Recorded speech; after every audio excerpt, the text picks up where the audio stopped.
At the absolute summit of the imperial capital's adventurer hierarchy sits an untouchable legend. He strikes such profound terror into the criminal underworld that elite syndicate assassins literally beg the knights to lock them in maximum security just to escape his invisible wrath. The public whispers of a godlike apex predator known as Thousand Strings, a phantom who annihilates calamity-class threats without spilling a single drop of blood. But the man shivering behind that towering myth is currently hiding in the basement of a cheap tavern. Kian Astor possesses absolutely zero mana, has never properly swung a sword in his life, and spends every waking hour entirely paralyzed by the constant, exhausting fear of dying. Yet to the rest of the continent, he operates as a benevolent saint who travels the world curing deadly plagues. They point to the time he saved hundreds of starving villagers and reversed a necrotic curse, completely vanishing before anyone could offer him glory or gold.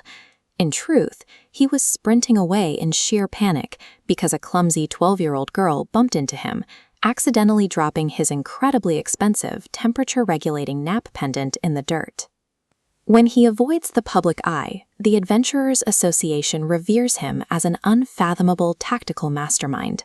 They cite the Whispering Canyon incident, where 100 world-ending spatial gates were flawlessly annihilated without him ever drawing a weapon.